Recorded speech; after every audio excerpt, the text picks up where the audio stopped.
Hello everyone, good morning po sa inyo lahat. Ayan, ang oras po ay alas 12 ng madaling araw at hindi pa tayo natutulog dahil busy pa tayo dito sa pag-aayos ng gamit. Dahil maya-maya ng kaunti, alas 4 ng madaling araw, uuwi po kami ng probinsya dahil meron pong emergency. Dahil ang aking biyanan po ay may sakit at naka-confine ngayon sa hospital. So, nagliligpit ako ng mga ilang gamit namin dito. Nagbitbit lang ako dahil hindi ko sigurado kung ilang araw kami doon. Pero nagbitbit lang ako ng medyo ilang pirasong damit namin ni Mister. Yan, pagsamahan ko na lang yung gamit namin ni Mister sa isang lagayan para hindi na masyadong maraming bagabagahe pa. Yung uwi namin ay biglaan kasi pagdating ng anak ko kaninang hapon galing trabaho, kasi nalaman niya pala na may sakit yung lolo niya. Ayan, pagdating niya kanina, sinabihan niya agad ako na mag-impake daw kasi nga uuwi kahit hindi pa sila nag-usap ng daddy niya. Ganun po yung panganay ko, kapag ka merong problema ganyan, may sakit ganyan, lalo na kung malalapit sa amin, nagdidesisyon na po yun na mag-isa. Ayan, papaalam na lang po niya sa amin. So, ayan ang ating ginagawa. Maya-maya ng konti, yung bahay naman yung lilipitin ko para hindi naman maiwanan na makalat.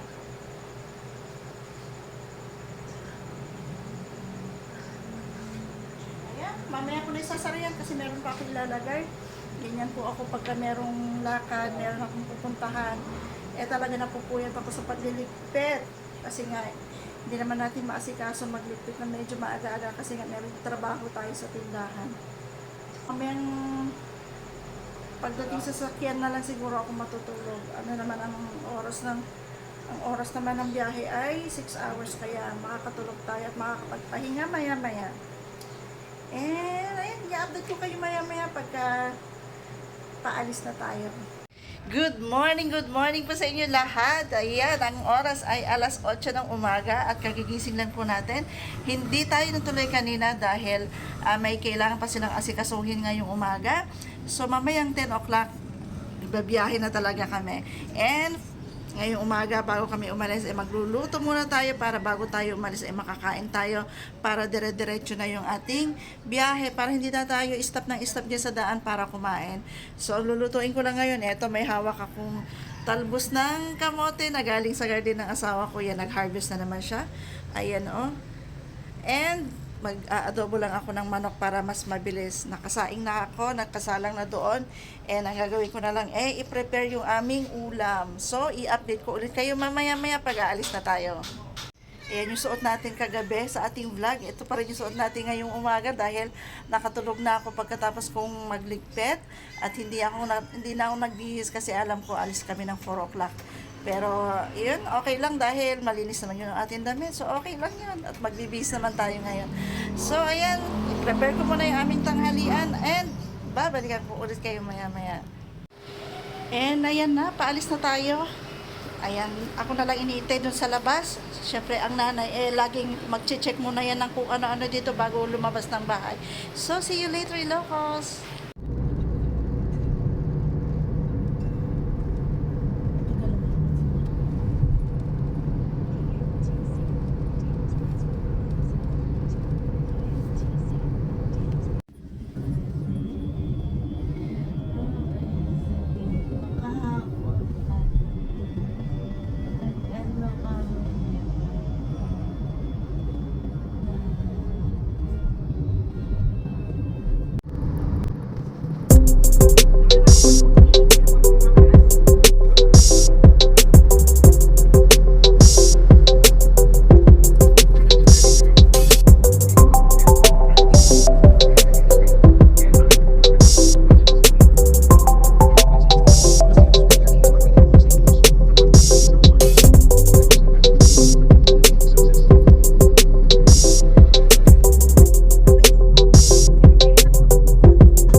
Sabay mo tayo, 2 oras pa.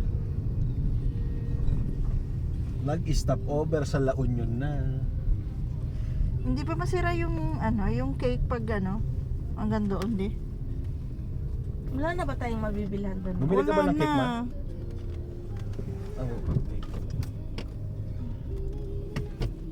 Wala ka na mabibilhan doon. Titignan ko yung YouTube ko, naingit ako kay mami.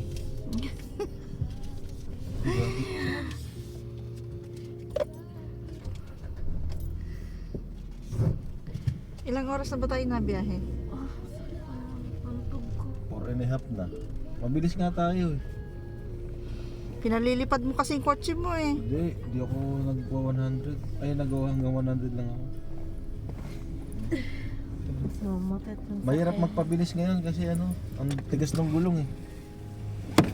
Sabi niya matet pag biyaheng, hindi, ang alam ko ito yung daanan namin. Ano yung madamdaman, no? Good afternoon everyone! Welcome to Agoo La Union! Dito kami nag-stop over para magmerienda. Yan, 5 oras na rin kaming bumibiyahe. Ayan, kumakain pa yung mga kasama ko doon. Iwan ko muna para makapaglakad-lakad tayo. Makapag-pamasyal man lang dito sa La Union bago tayo tumuloy papuntang Ilocos. And dito nakita natin may magandang view dito. And ito yung simbahan nila dito. Ayan.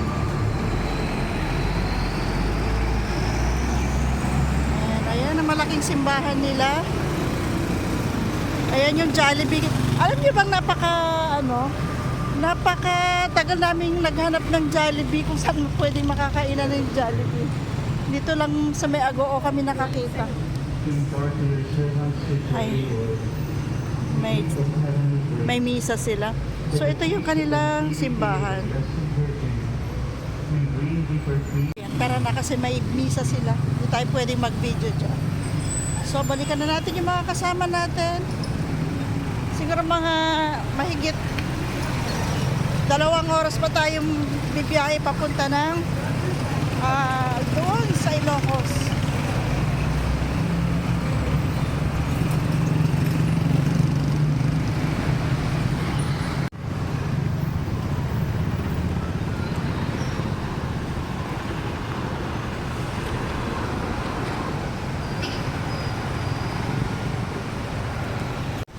So ayan, balikan na natin yung mga kasama ko doon. Baka mamaya iniwan na ako rito eh. Di, ano isusulat doon? Hindi ko alam pangalan ng tatang eh. 94th birthday na lang. So ito yung mga binibenta nilang cake. Dito ay 450. Ayan ang mga cake nila. Dito na lang tayo. Medyo malaki-laki naman siya eh. Ayan si Mister. Lagyan namin ng dedication. Itong camera ko. Kanina pa ako daldal ng daldal. Hindi pala naka-on yung camera. Ayan. Ito na, ito. Ayan.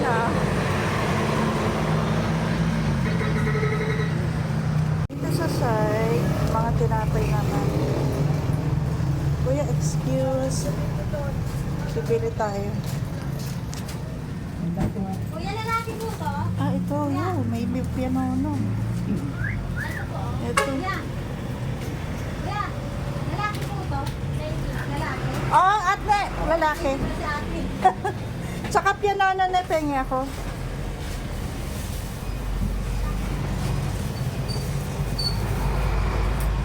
Ayan. Mahal na nga ang piano. Sa San Pedro, sa Laguna, wala eh. Walang titinda. Ayan, sasarap oh. Ayan, nakabili na tayo ng cake para dun sa aming dadalawin. And ayan. Ready to go. Good evening everyone and welcome to Ilocos Sur. Ayan, nandito na kami. Ginabi kami. Dahil yung stopover namin kanina medyo napatagal. So ayan, ang itsura ng arko ng Ilocos Sur. Ayan.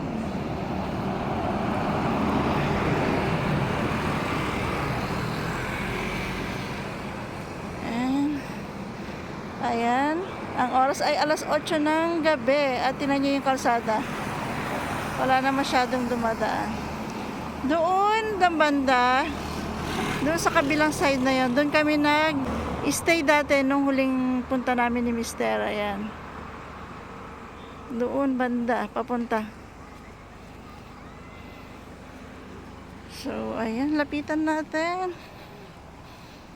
Mas maganda pala to sa gabi. Ngayon ko lang kasi nakita sa gabi ito eh.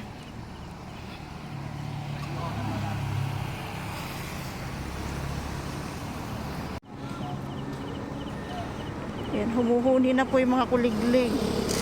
Parang super gabi na pero sobrang aga nito pagdating sa amin. Picture ko na kayo natin. Saan? Picture ko sila. 23 na bayan ko na to ah. Picturean ko kayo, Ming.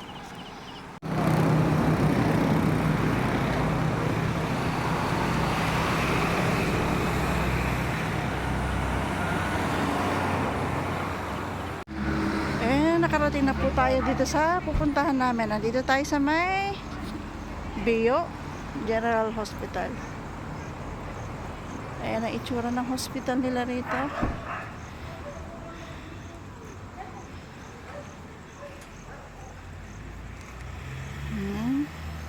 At nandito yung dadalawin namin. Nandito si Bianan. So, papasok na tayo sa loob. Ang oras ay 8:20. Kaya malasin dito sila. Anak ko malasin dito.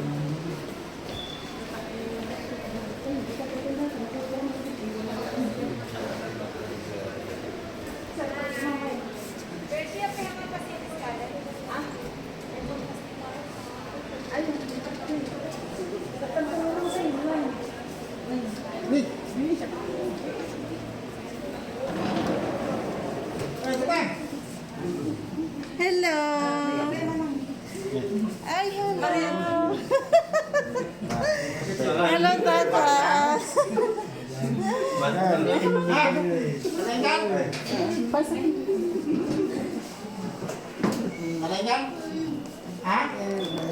Happy birthday. Alawan na. Oh, ama mong tatang. Ama mong. Marion. Marion naman. Tanggalin mo kasi yung mask mo para makilala ka. Siya na tatati girlfriend niya. Kapitan mo lang. Pero ti Petros tiniling. Ayan, pisa ni Marion. Ada dito nandiyan sa Bangar, nandun niya. Motorcycle. Motorcycle lang yan. Si Jill, girlfriend niya. Ito yung anak.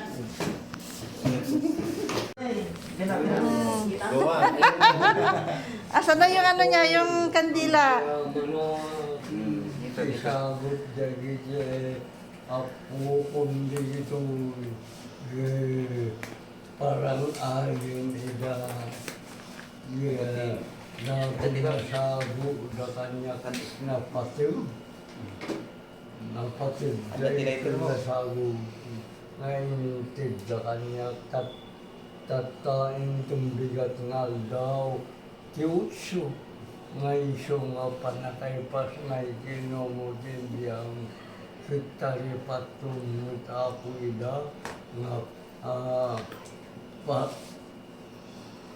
pabaknan ida may sagot na kanya kasaan nga mabalbaladan agyaman ako na bumi nga Diyos iso mas kinagutan na ako nga Diyos, ipayan mo, tisyo papa, alakwara, ngaso.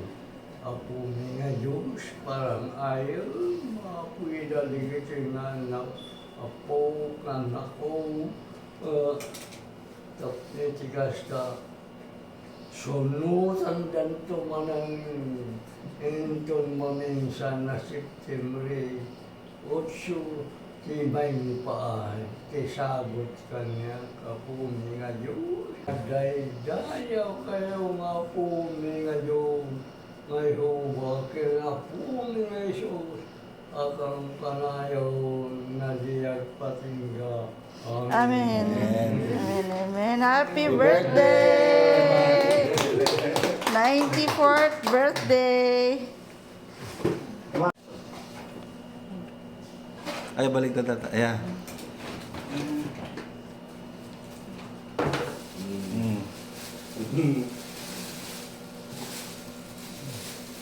Eh, tanggal mo na yan.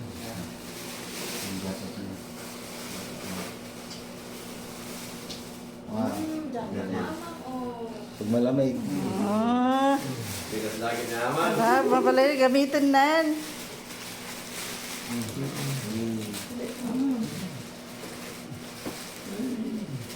Ah, di. Ah. Yan, sombrero.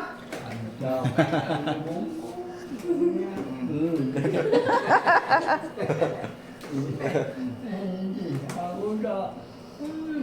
Eh, tanggal mo. Tanggalin mo. Tatanggal. Kagsakan, gayet yan. Bibigat. Siyempre. Mm. Huwag mo na lang amin kayo naman, oh. Dakil. Adjust na, adjust na lang. Adjust. Yes, mo daw. Pag-iron niliw.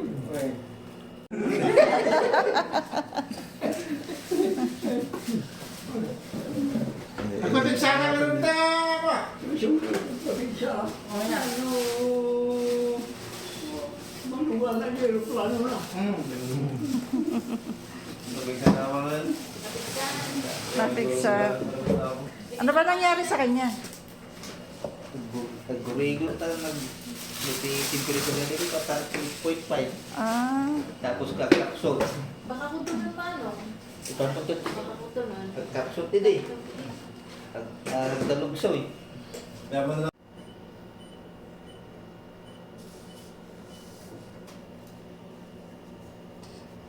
Sige, sa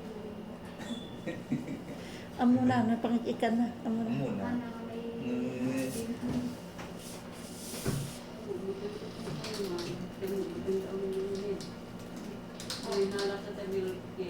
Pero meron dyan. May packet-packet. 6 packet. Mura na.